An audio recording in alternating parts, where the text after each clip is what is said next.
Welcome to the Shaping Portsmouth Podcast. Shaping Portsmouth is a collaboration of key Portsmouth businesses, transforming Portsmouth together. And welcome to another Shaping Portsmouth podcast with me, CEO Dave Humphries. But today's a very special podcast. It's our 100th podcast episode. So I've brought in some extra help because I think with today's very special guest, I need extra help. So I've brought in our other regular podcast hoster, Charla. Welcome, Charla. Hello, Dave. And so do you want to introduce who we're speaking to? Wow, okay. It's with great joy that I introduce this guest to our 100th episode. I can't believe they've waited patiently this long to be a guest on the Shaping Portsmouth podcast.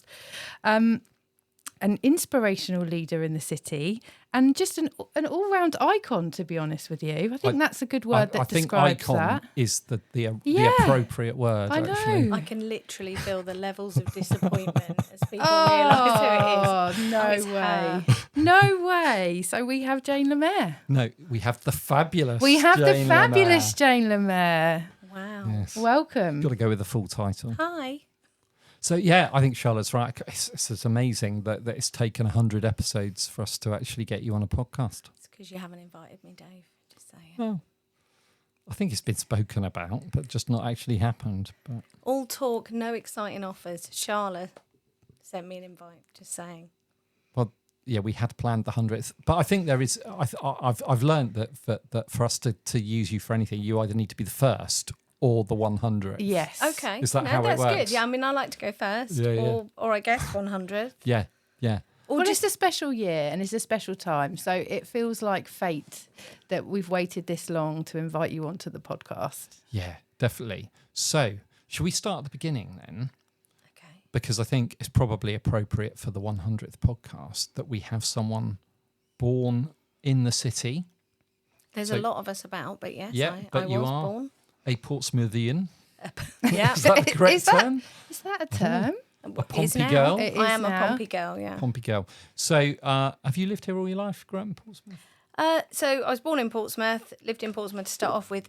I've always lived most of it just outside Portsmouth. I can see it, but just outside. But Portsmouth's been my whole career. One way or another, I've worked in and around Portsmouth. I guess it also depends on the working definition of Portsmouth, whether we go with the Portsmouth Unitary or the Greater Portsmouth. If we go with Greater Portsmouth, always. If we go with Portsmouth Unitary, then I was excluded fairly early on and have, crawled my way back in. This is getting very technical already. This is what you can Yeah. expect in the rest of this podcast. So what's the backstory? Because we can't sort of ask how you ended up in Portsmouth because you've always been here. But what was life growing up in Portsmouth like for you? Where did you go to school? What did you aspire to do? What did I aspire to do? So so I actually went to school outside of Portsmouth. So if we're going to go back that far, infant school was Padnell, so back up in Waterloo. Yeah, see, not very far from you. And then I went to Horndean. Yeah. And that was when it was changing names. So I genuinely can't remember whether it was Horndean Technical College or Community or something. It all changed while I was there. So always lived up that side. And then started work in Portsmouth, working for British Gas. So What was your role there? I was a trainee manager. So I did all the different retail stores and lots of very exciting background stuff. So I still can't go into Witherspoons on Guildhall Square without remembering it as a it used to be a call centre for British Gas. Oh, really? Yeah. Wow, I didn't So it's know really that. weird. We didn't have a bar when it was a call centre, I'll tell you. No. Wasn't as much fun then. No. Yeah, you got to have a bar in your place of work. That's Well- why I became a cop. All police stations have bars. Wow. There's motivation. They used to. They did always used to. So my dad was a policeman, so I remember those bars. Was this a joke? I'm just checking the bar thing. What, in police stations? Yeah. No. No, everyone in the city had a bar. Yeah. Oh, I was thinking like bars on a cell. Just checking that you weren't making like a police-related joke. Police-related pun. Was I too ahead of the curve there? Yeah. Okay. Yeah. Just checking where we're at and the level of this conversation. They had both bars and bars. Okay. Wow. I mean, it's obviously deteriorating now, but it was actually quite sensible at that point. Yeah. Yeah. So now there's I think there's to understand your current role. I think Charla's probably got a better question about it than I have that we use in the team, haven't you? Yes. So it's a very interesting question that CP has challenged us with. When a new person joins, we have to explain what we do without saying our job title. So we thought this could be a good question for you, Jane. Oh, that's really cruel. I knew I'd never liked that CP. Well, it really gets you thinking. It does really get you thinking. So I have lots of different bits under my responsibility. So that's everything from adult learning, some exciting strategy work, which I can't say because the word's in the title, our unemployment programme, so we help adults into work. There's a big part of the council that does that. And then we do a lot of business support because that's not actually in the title, so I can get away with saying that, including obviously our wonderful partnership with PBSS. We have all of our enterprise centres where we're supporting around 130 different businesses in spaces across the city on short leases, and then we do all things like markets, Christmas markets, and of course the multi-award winning Southsea Food Festival that we've just survived for the 18th year. It was very good as well. It was very good. It looks amazing. Enjoyed it. I had a wonderful time. Took lots of photos and then realised afterwards that the only photo of any food that I took was actually crocheted food and not even real food. But it was a very good festival. Is that because you're too busy eating the food to take pictures of it? It's sort of, there's a lot of eating goes on. Yeah. It was good. And the Lizard Lounge was a nice touch this year, I thought. That was amazing. Thanks to Lizard for doing that for us. That was a really nice opportunity for us to get to speak to some people. And particularly, whilst obviously the great and good like yourself were there, it also gave us an opportunity to speak to nice sponsors who might consider sponsoring us for next year, which would be amazing.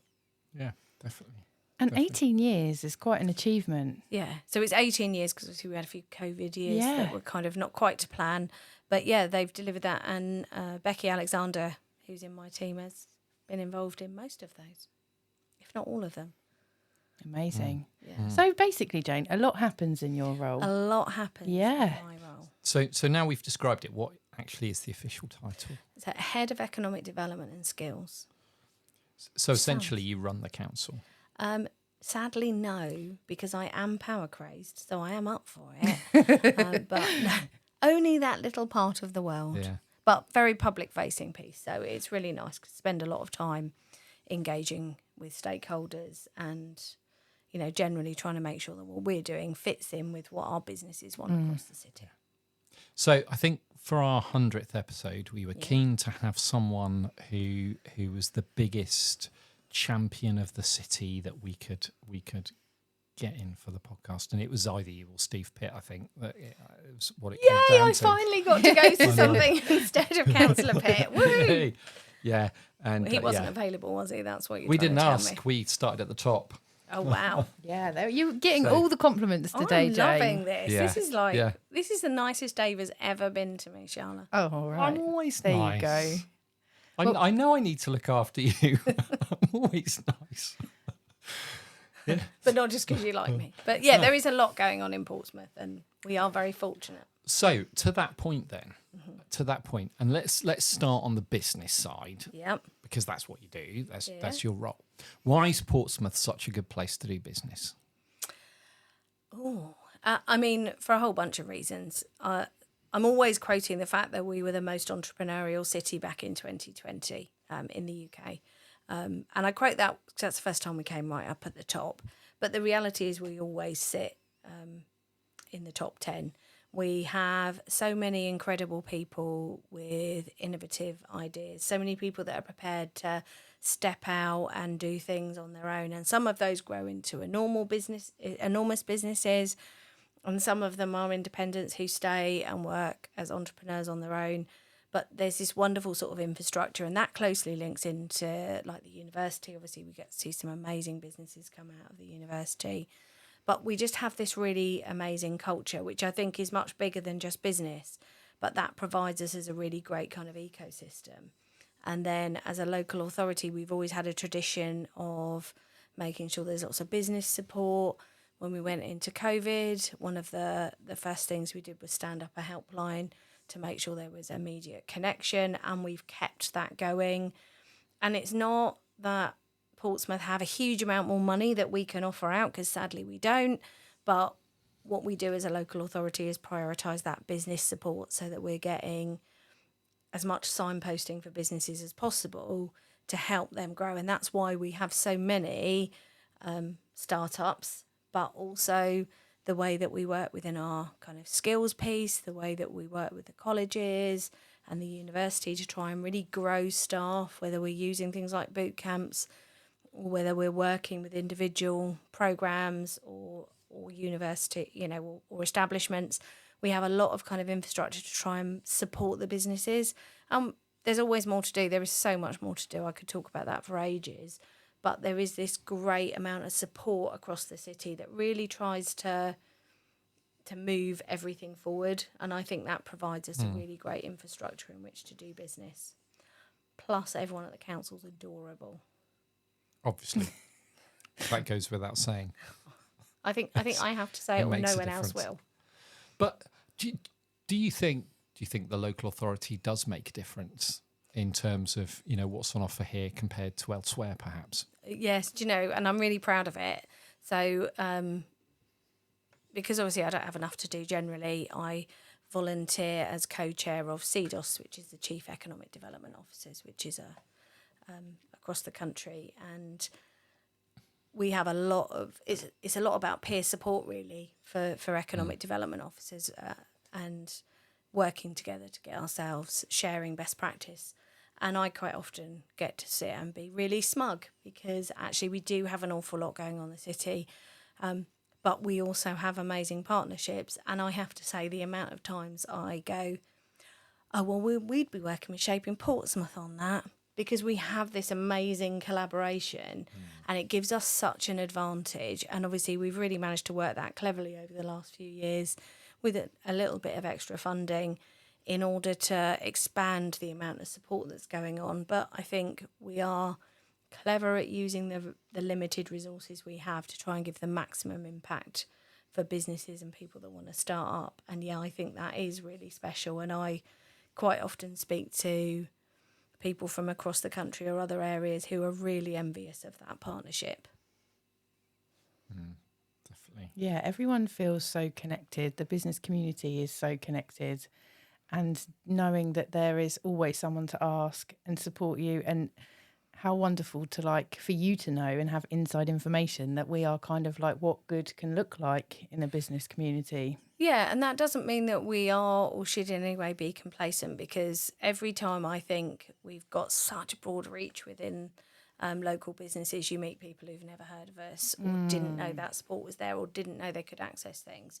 So there is always so much more to do. And the trouble with communities is sometimes they can unconsciously close just because everyone knows each other, and that's great. But I do think it's a really welcoming environment, and we've got some lovely networking that goes on across the city.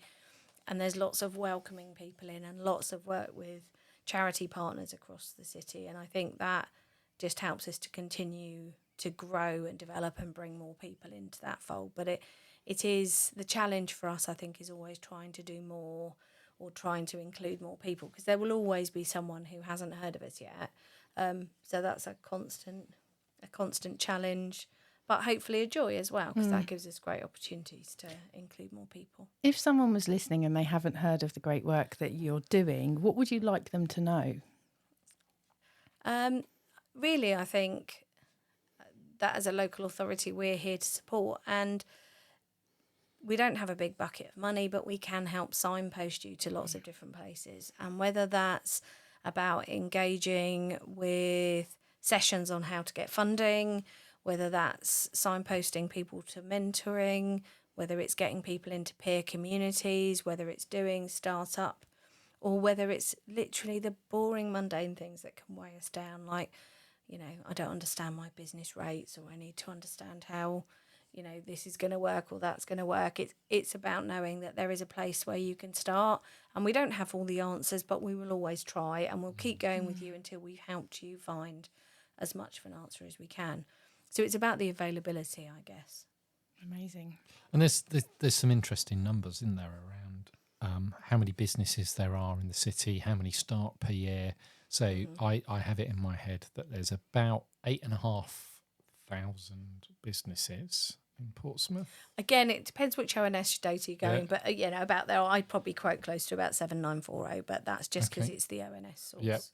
Yeah, and then I think there's about 353 charities as well. Yeah, absolutely. Because we mustn't forget about them. Never. Many of them are operating very similarly to businesses. Yeah, absolutely. And all this support is available to them as well. Yeah. And that is really important. I mean, obviously, we have some specialist provision in the city, like through Hive, which is fantastic. But for a lot of people, some of that basic business support is exactly the same. And then we get about 1,000 new startups a year. Would that be about right? You look more confident on that. I And then can't about remember 700 right now. failures a year. Yeah, which but is- again, failures aren't always what they seem, because quite often people will register a couple of businesses or carry businesses as dormant companies until they close them. People might close a company for a really good reason, but obviously there are more businesses that fail, particularly in years 2 and 3, than we would like to see. Of course, sometimes people have learned that a direction for a business or is just the wrong one to go. We do a great project for pop-up shops, and I will always consider Cascades and Flood are really brilliant at supporting us in Cascades. And we had one business who had a great online presence but wanted to try a shop, did 6 weeks and went, yeah, it's not for me. That is the greatest success we could possibly have, because that business continues to grow as an amazing online presence. It could, you know, if she'd gone to a shop, that could have been the end of that business. Yeah. So that learning isn't always about success, and that's a really important thing to understand. And I think sometimes it's really easy. I was talking to a business this morning who was talking about things that had gone wrong, but actually, so long as you're learning from that, it's the best thing that can happen sometimes. And it's about contextualising that, and those things that mean that we don't sleep at night right now, probably not going to remember in a week's time. Yeah. What kind of challenges do you think businesses are facing currently?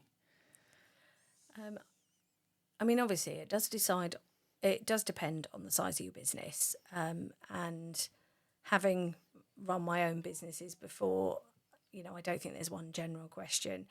Clearly, the kind of political climate, the change, the instability, the changes to all the HR legislation, all of those things are really significant challenges, particularly for businesses who think that kind of stuff is really scary. Yeah. Stability is really good for businesses, isn't it? Yeah. There's not been much of that. No, we're having exciting changes, and we still don't know. Probably not the biggest surprise on who will be our next Prime Minister. I think we can guess. Probably not the most shocking sort of bet you could lay at the moment. But of course, we don't necessarily know what decisions are going to be there on businesses. And until we know that, and that takes a while, and then consumer confidence can take a while. So all of those things are enormous challenges. It's unsettling, isn't it? It is. For But we everyone. see some businesses doing amazing things and making the most of that instability, because sometimes it is about being brave and bold and being prepared to take the risk. But the trouble with anything with risks is it is about managing that risk, doing it in an informed way. And so I think that makes for a really complex environment in which to run a business right now. Yeah, definitely. So business aside, and obviously you've lived your whole life in or around the city. Yeah. What makes Portsmouth the amazing place that it is? That is such a difficult question, because Big there question. is so much. And I was thinking, because obviously I may have watched 1 or 2 podcasts, and I am aware of some of the sneaky and cruel questions that occasionally come up. And there isn't always just one thing, but community has to be the key to it. Whether you're looking at that from a business community that we've just talked about, whether you've looked at it from a more human level of the individuals that are involved, this is just an incredible place to live and work. It's so full of possibilities and such a beautiful space. And yes, we have enormous challenges, and we absolutely can't undermine that. We still have a lot of health inequalities that are incredibly depressing to even think about. And sadly, not all of our families and households experience the same levels of affluence or stability, and that is really concerning and something we need to focus on. But ultimately what we have is this most amazing community, and whoever's going out there doing anything, whoever's engaging with people, you just get that through every one of those video clips that you see people out and about on. You just get this amazing sense of community and the fact that people really care. Yeah. And actually, for the most part, it's a really inclusive and positive place. And I think that makes us really special in a way that not all cities benefit from. You can really feel it, can't you, in everything that's happened this year. Obviously, the centenary, the culture bid, I know we'll talk a bit more about that, but you can just feel something in the air, you know. There's that sense of celebration and connection, and we're really kind of like leaning into that community element that the city is so great at. Yeah, and you can't escape it. And whether you're a football fan or whether you're looking at it from just the kind of really place-based identities that people have, you know, there's just incredible people and places around the city, and it's very much like a collection of villages that all comes together in a really, really positive way. And I think that is very special. And of course, when you're in it, you underestimate it. But if you spend a lot of time comparing or working with other places, you really realise how special this can be. I saw actually a little clip from the We Are Portsmouth account, and it said about Pompey words. Do you have a favourite Pompey word? I wonder if you have a favourite one, Dave. Jane? Do you know any Pompey words? Of course I do. Yeah. So I have. Yeah. I have all of them. What's your favourite? Obviously. So my mug is definitely the Squin. Oh, Squinny yeah, mug, Squinny. Squinny's Squinny's a good one. Yeah, but Dinlow is special. Yeah, Dinlow and is Squinny, they're the... special. Yeah. Dinlow is probably where I would ordinarily... Okay. Gather is obviously one that sits quite close home to me. Okay. Some good ones. Yeah, it got me thinking. Squinny and Dinlow seem to be the most popular choices from what I could gather. Yeah, they are. You know, again, these words are just... Like, if I think about my kids, my daughter's boyfriend has her in the phone as Mush. Yeah. Oh. So he's like that. He's not local, he's South African. Yeah. But it's, you know, he's just picked up the language from her. I love that. That only works if you use it for one person. You know, look in your phone. Yeah, everyone's mush. Yeah, it could get really confusing. I mean, maybe he does, and I've not pictures noticed. alongside all of them, it'd probably work. But Wow, yeah, otherwise that would be a more. mush. I'm pretty certain mush. it's just her, but maybe it's not. That's funny. Yeah. Yes, but so who knew that Portsmouth was going to get so behind the centenary year? Eh? Who'd have guessed that we'd drag a party out for a year quite happily? Yeah. I don't know. I think anybody would have guessed that if you thought about it, we could totally drag a party out for a year.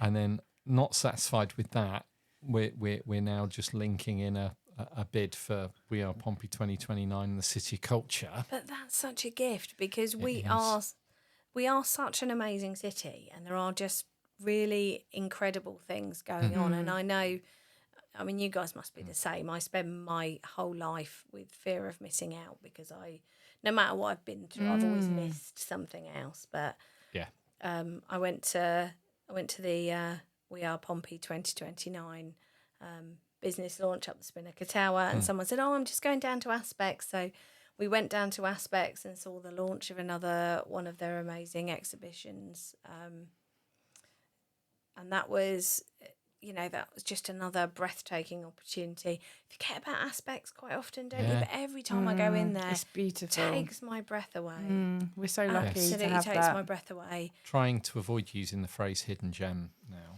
Because we can't all be hidden gems. No, Plus we've got to Hannah from the unhide some of Dockyard these will kill gems. you. Yes. Yeah. But Aspects is one of those little. It is a bit hidden actually there, but more people should know about it and go. It's great. It's such an oasis. Like Gun Wharf, obviously busy, lots going on, but you can, as soon as you step inside, it's just so calm. Yeah. And they always have such thought-provoking exhibitions. And I went to the Pemmodsey Portsmouth 100 exhibition, and it was so great in this year to celebrate 100 women that have, made some kind of impact on the city. And that was the same night as the Shaping Portsmouth conference, wasn't it? And it's just like there's always something to do and something great to kind of be part of. It's been a bit of a heavy week on that front, actually, in terms of multiple events.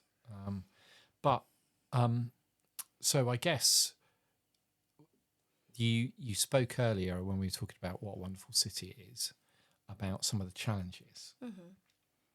And whilst it's great to celebrate everything that's good about Pompey and have all of these centenary events, I think what makes the City of Culture bid so interesting for the city is the way it builds on all the magnificence of what we do well and our heritage and our culture, etc. But it provides a really great lever for the future. It's, as you say, quite good timing because we've done like the first 100 years and it almost sets us up for the next 100 years. But if you were writing the bid, if you were Gemma, what would be the things that you were championing through that bid? What should they be focusing on to make Portsmouth City of Culture 2029? I mean, I think we can have a level of confidence with all the immense consultation that's gone on, that all of the ideas that we're coming out with are all kind of really being covered off. But it is about that. It's about being ambitious for the city. It's about looking about how a City of Culture 2029 bid could really support Portsmouth, because I can wax lyrical for hours about all the amazing things that are in the city, all the incredible businesses, but we are not called the northern town on the south coast for no reason. Some of our challenges around deprivation, around health inequalities are shocking. And we have a real opportunity to use culture and creativity to really help address and take a big step forward with those things.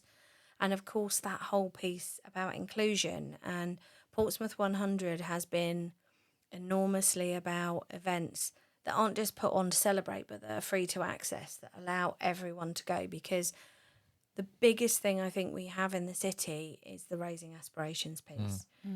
And you meet so many young people and adults, particularly through our unemployment programmes, that don't think that those opportunities are always for them.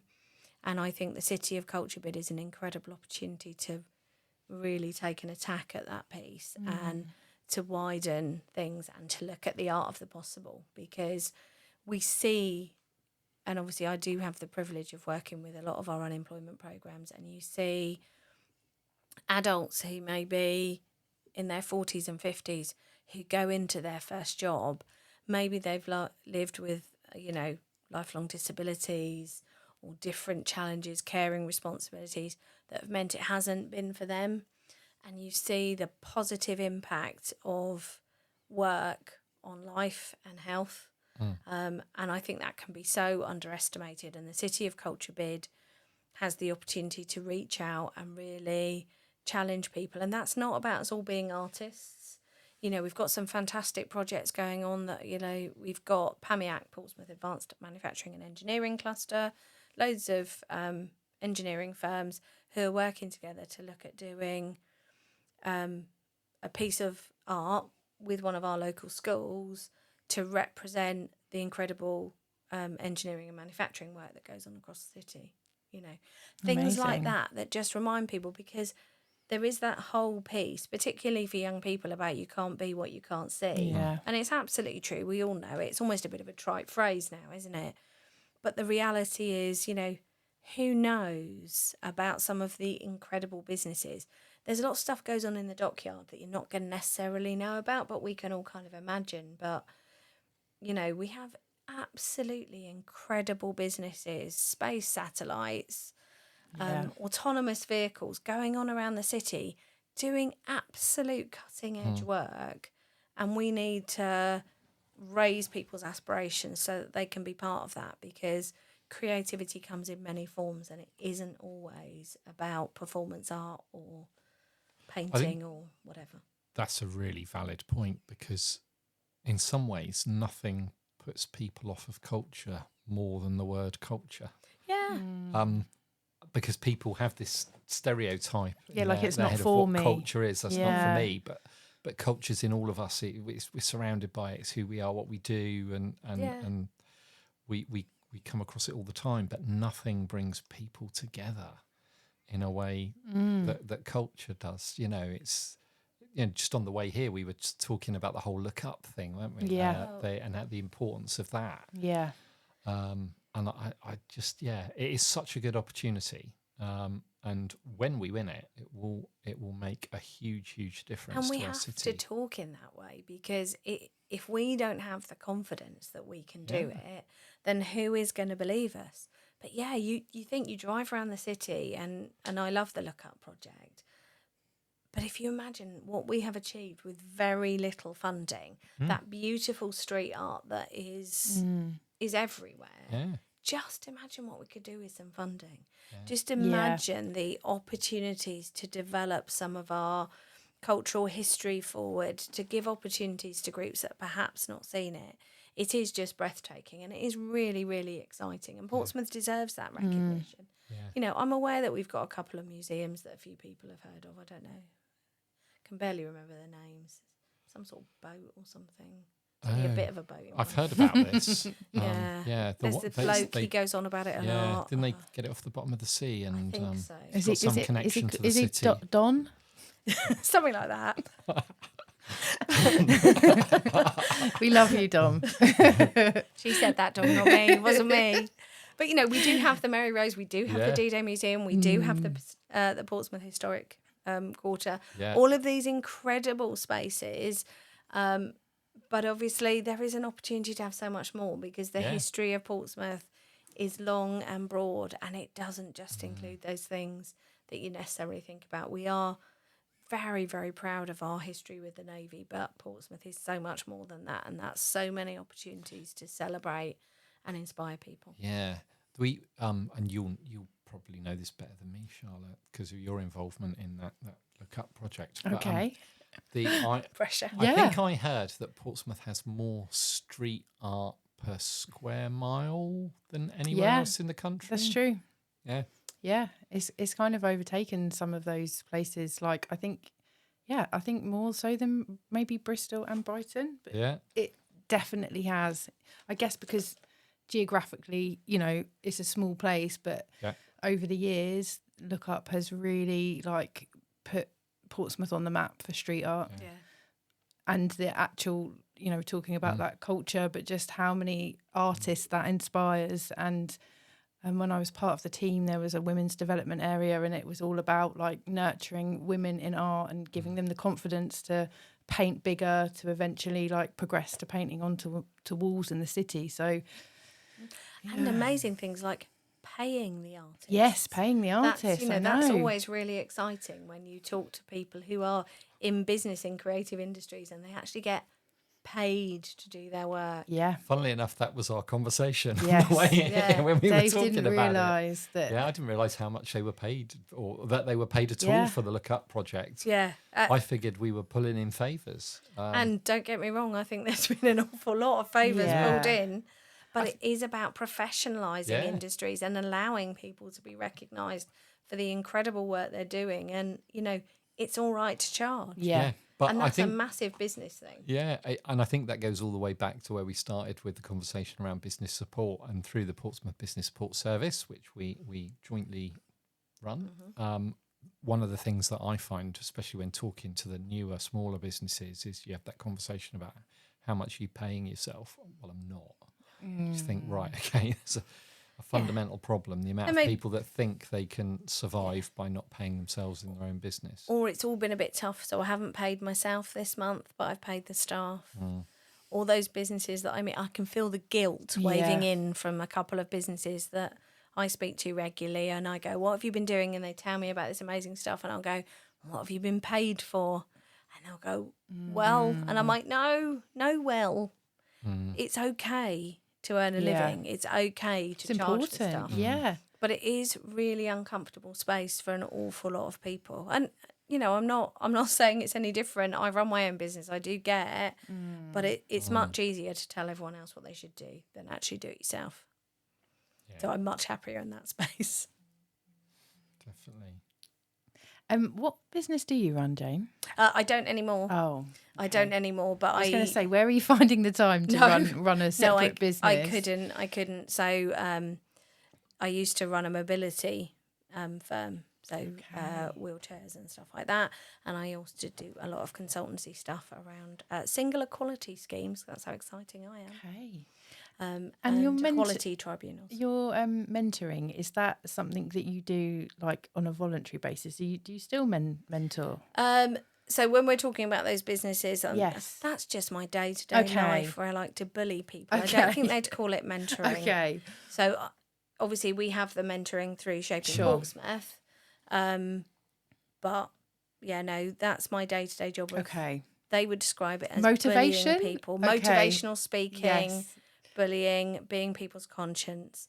Again, there's always boundaries in what you can do within any workplace, isn't there? But getting people good mentors, I think if you're in the right space for a mentor or a coach, they can be absolutely life-changing. And I've coached people before, and I've worked with coaches, and they are incredibly good at just telling you what you already know, but just pushing you towards the right direction. Yeah, asking the right questions that kind of lead you down the right path. Yeah.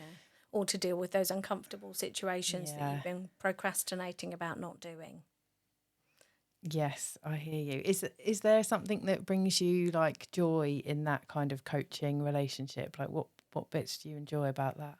I guess when I've done it in the past, probably when they don't need you anymore. When people have moved to a space where actually you don't have to have that conversation to say, what did you get paid for?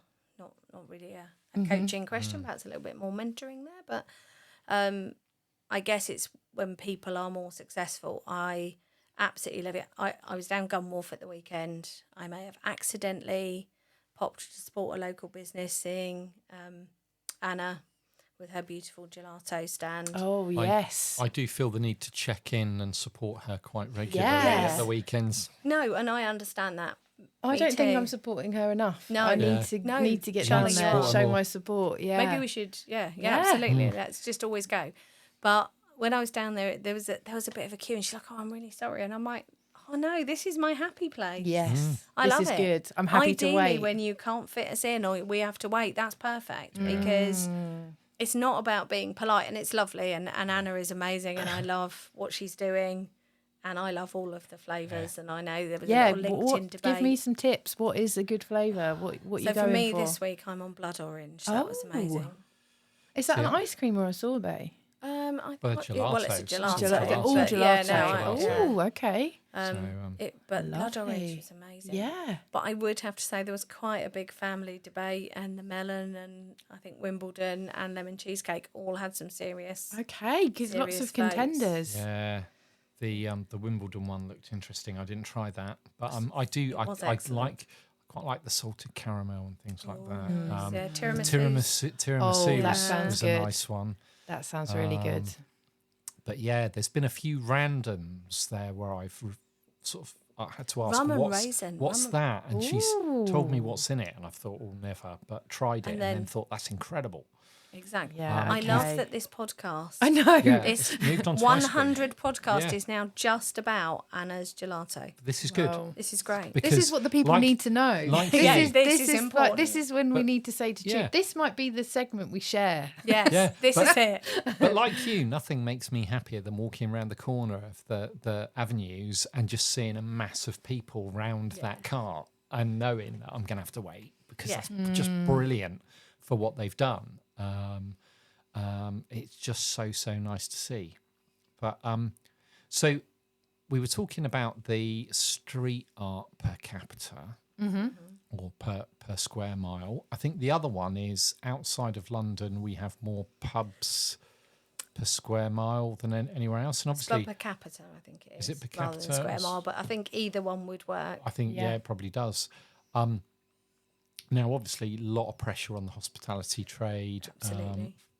Very fine margins in terms of profit, so getting hit really hard currently, especially with cost of living increases, staff increases, etc. But I think you're someone that likes a drink. I mean, Uh, I feel quite judged, but Yeah. I have occasionally visited and supported our, particularly our independent local establishments. Yes. Exactly, independent local establishments. That's the way to refer to them. But I was thinking about what you were saying about museums, actually. And actually, in terms of our culture and our history, our local establishments, our hostelries, Yes. sometimes represent that really well as well. And Yeah. some really interesting places that you can go in, learn a lot about the city and the I'm history. so of the, scared about where this is Yeah, going. Dave, where is this I going? know what. All I was going to Yeah. do is we kind of thought that we should ask for lots of different likes and recommendations from you. Okay. Yeah. So I was going to say, where would be your go-to places to go and have a drink? You don't have to limit it to one. Just No, a few- Because this few is a tough. Because recommendations. this is like picking your favourite child or something. This isn't is it? a bit like picking Yeah. my favourite child, but as I do have a regular, I have to say that one. Go for it. But I will add in some more. So I'd absolutely say the George at Widley. Best Okay, pub. I've not been there. Come on up. Okay. Charla, come on. I anytime. know. They do a meat raffle on a Sunday. Oh, wonderful. I mean, literally. I'm there. I'm sold. That's what life is. And there's loads of Yeah. memorabilia. So it's a bit, It is. it's like, pub and museum in one, maybe. I don't Nice, know. I don't okay. think that's deliberately what they're doing. Also, lovely food at lunchtime. But again, it's one of those ones where you've got an independent running that. Okay. I have to say, I love Staggeringly Good. Yep. So I love the Fossil Thief. And that's obviously great for non-alcoholic drinks as well, because clearly we don't just drink alcohol, Dave. No. You know, Yes. No. It's I about have light, heard. It's about refreshing, balance. I have non-alcoholic heard beverages that there as well. are people that don't drink alcohol. Yeah. I've not- Other drinks are available. Other drinks are available, but Fossil Thief is lovely, great food. Obviously, supporting things like Southsea Deli, Yeah. Bread Addiction. So you've got a real collaboration of Yeah. establishments there. And also, it's really nice having something that's a big local collaboration in amongst all the big chains of Gunwharf. It is. And it's, do you know, Lansec and Yvonne and Paul in particular have been so supportive of a load of our smaller businesses. You know, we've talked about Anna, we've talked about, we haven't talked, but we've got Luke, Baked by Sweet Tooth. Sweet Tooth, Yeah. yeah. And he's moving into Albert Road, Yeah. which is just Yeah. like really, It's really been a really exciting. lovely step, hasn't it, to Yeah. get there? And Paul, the heart of Gunwharf, the big softie that he is, has been really, really supportive. He's actually going to kill me for saying that. But he has been really, really supportive and really appropriately challenging, because it's about telling people how it is, not how they want it to be sometimes. But he was, again, when we had the Love Portsmouth project last year in Gunwharf, supported, I will always quote the 33 businesses, but I know Lou from Love Southsea will say that it was closer to 64 and above. Small businesses working out of Gunwharf, seeing some really, really different markets, some incredible favourites of us there, but obviously out of that came Staggeringly Good. They're obviously a permanent feature there, a wonderful collaboration of all the different traders. It's wonderful to see. So I guess, we have to have that on the list, but there are, Apsley House in Southsea. yeah, That's that's lovely. Kate's it's doing some great. incredible stuff there. Really, really nice pub. Really friendly. There's a throne in there. Last time I was in there, they'd moved the throne. I don't know where the throne is. Kate, bring the throne back. Yeah. but lots of, Yeah. there are great restaurants. That Apsley House is another little hidden one that people don't realise is up there. Shh, don't tell That was anyone. my sort of back in when there were lots of clubs on the seafront. That was our sort of pre-club one. It was nice. Well, and you don't have to go to a club for it. You can. No. But that's an amazing space. And So then restaurants. Restaurants, where are we going for dinner then? Oh, we're going for dinner. So Hoos, I'd have to go to Hoos first on Elm Grove. But you've got Southsea Deli just up the road if you're looking for something a bit lighter. And then they do the wonderful evenings where you can go and do the cookery. So you can do Road from Karachi. You've got the Bryony, the canteen. Oh, honestly, this is just the best place to eat and drink. Okay. So when we need to walk all that off, where are you going? Well, it depends where you've been, obviously. Where are the places in the city that you like to get out and about in?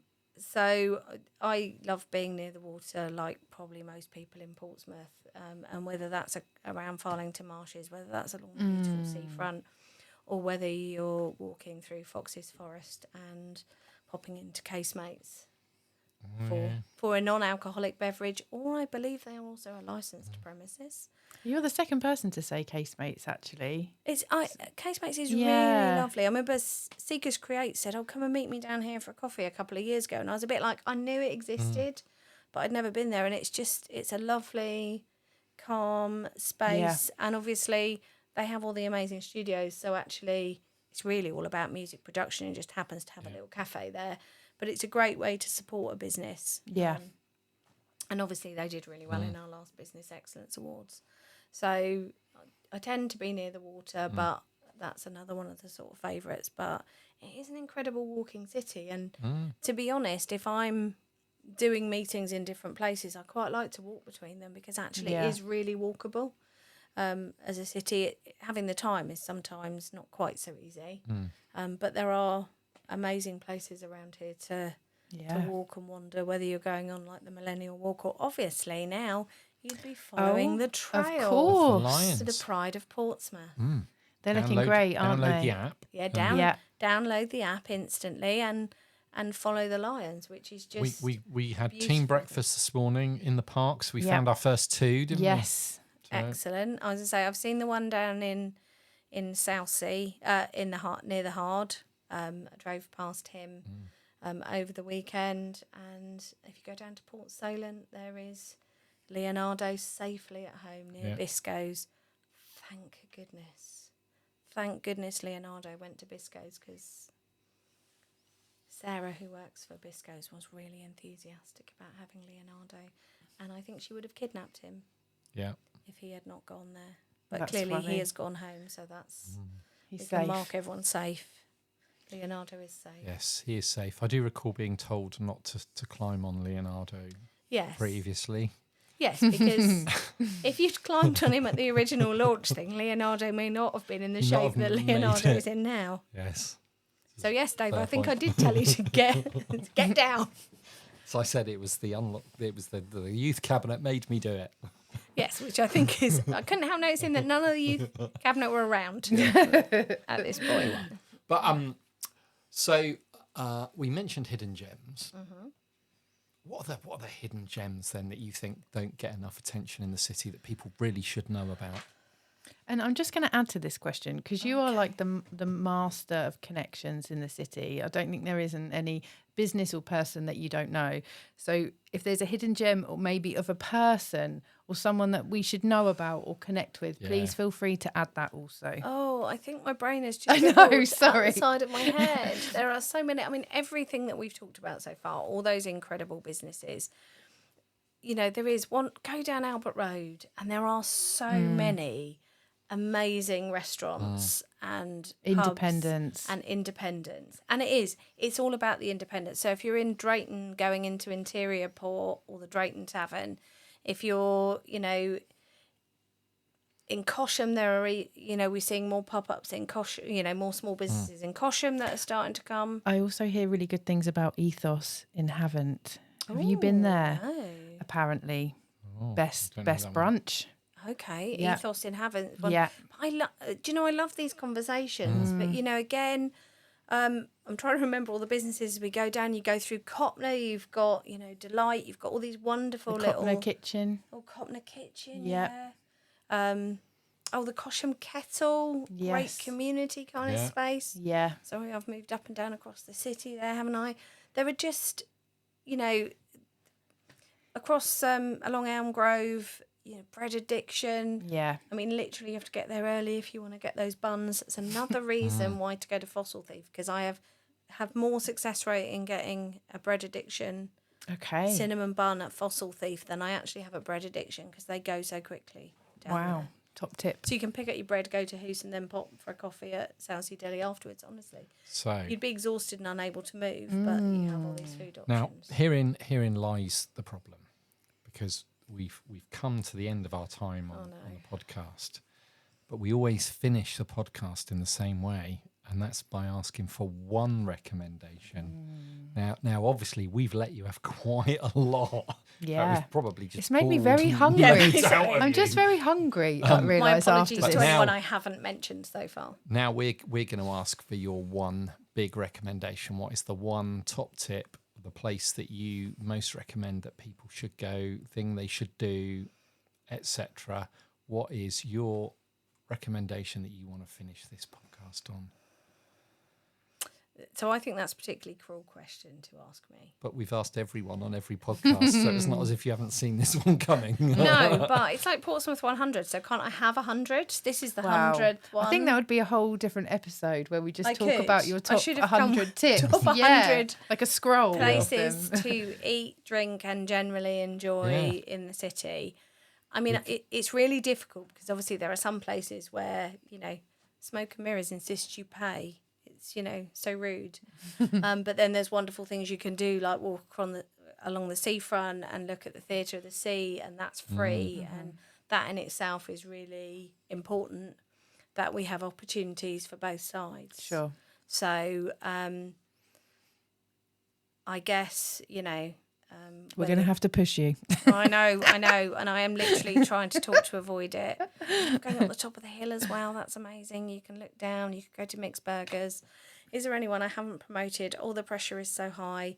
If you're going to go to one place, I've just done the food festival down there, so I'd have to say going down to the sea, Nice. to Seafront, Southsea Common.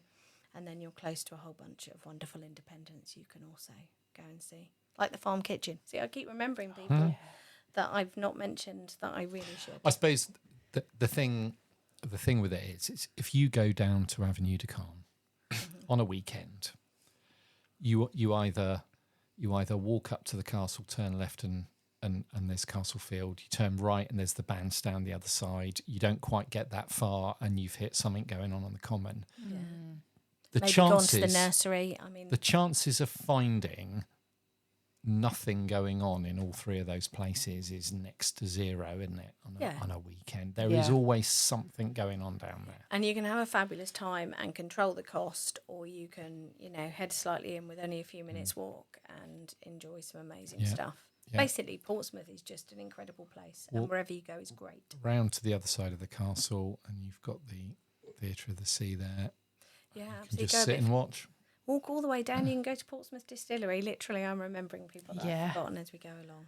We need to mention them all. They're all fabulous. We need to create a map of Jane's top spots. It would be a busy map. It would be 100, I think. I could easily do 100. I don't think it would be there's hard. probably a challenge just to get someone in the team to go through this podcast, pull out all of the businesses and locations, and I think we'll have 100. Yeah. And I will then just start to feel bad about the incredible businesses that I haven't mentioned because of the pressure of being interviewed by many. two.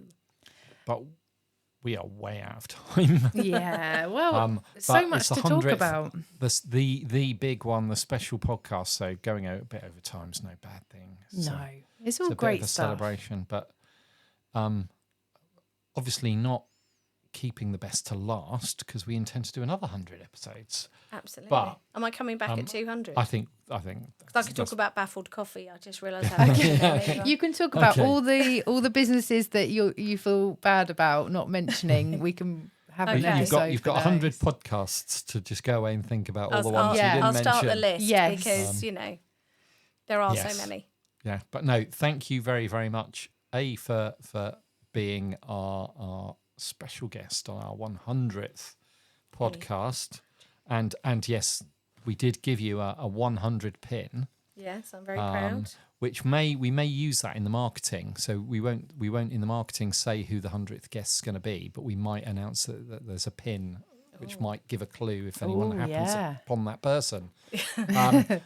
But also thank you for being such a great advocate and supporter for Shaping Portsmouth. It's a joy and a pleasure, and hard not to. No, so thank you so much, and thank you, Charla, for helping me out. It's been great. Thank you both. Loved it. Thank you.